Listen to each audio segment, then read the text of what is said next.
With the success of titles such as Hotline Miami, it was only a matter of time before a developer approached this fast, difficult action in the 3D space. Now leave it to a crew of developers from One More Level, 3D Realms, and Slipgate Ironworks to deliver us Ghostrunner. This punishing cyberpunk nightmare may be addictive as hell, but it comes at the cost of a few broken controllers.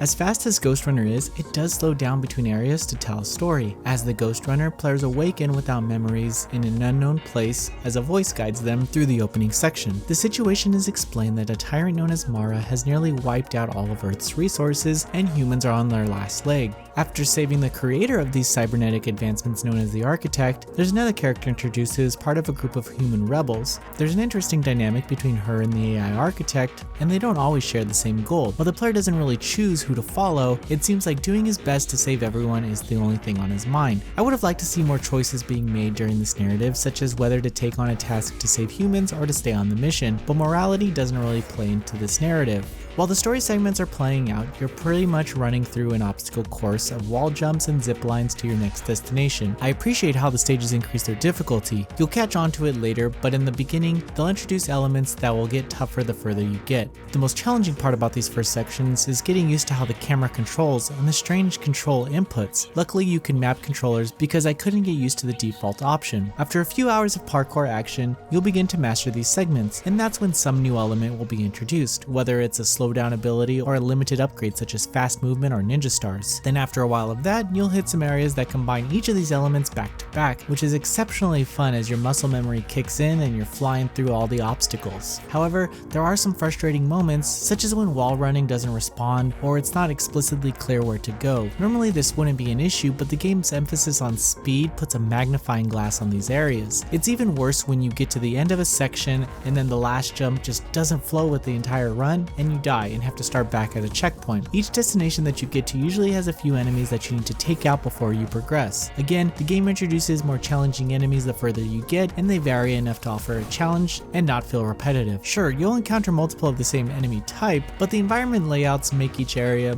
almost like a playground of trying to create the best way to take them all out. Ghostrunner is a one-hit and it's game over type of game. It's an added layer of challenge that I feel the game needed to really make it memorable and fun. There's very little room for mistakes, but there's several ways to approach any given situation. Had I had hit points, I think I would have taken advantage of them, and the experience wouldn't be the same. After the first boss, I think the difficulty really ramps up in terms of parkour action and enemy design. You encounter tougher mech-like enemies and a different variety of gun-wielding foes who will constantly put your skills to the test. Slowly throughout the game, you'll acquire new skills to make fighting easier, like a way to slice through a line of enemies or push them off the edge. Additionally, there's a Tetris-style upgrade system where you can add new skills that allow you to deflect bullets or provide you with various passive abilities. Here, you'll have to figure out the best way to piece these together to get the most out of this feature. It ultimately encouraged different playstyles as the bigger pieces were the more powerful upgrades, so it's up to the player on how they wish to approach this.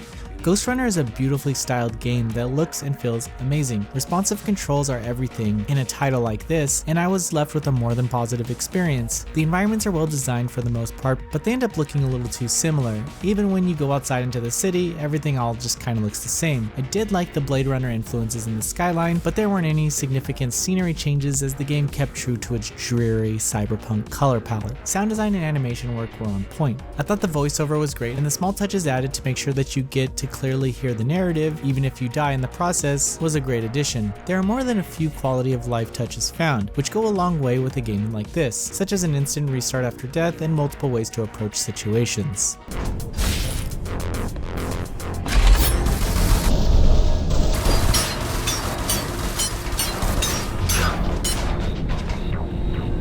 Ghostrunner is an incredibly addictive action game that requires a high level of skill for its difficult systems. It's unforgiving in that regard, but it does a great job of teaching the player how to master each element to become a parkour badass with a sword. There are some moments where the action is brought to a halt due to layout, but there's honestly nothing standing in the way of getting the most out of this adventure. Well, only if you aren't counting the hundreds of enemies and obstacles ready to take you down. NoisyyPixel is giving Ghostrunner an 8 out of 10. Thank you for watching. Please read the full review on NoisyyPixel.net. NoisyyPixel is run by a group of gamers who work hard to deliver news, reviews, previews, and more. Please subscribe to keep up with all our future content.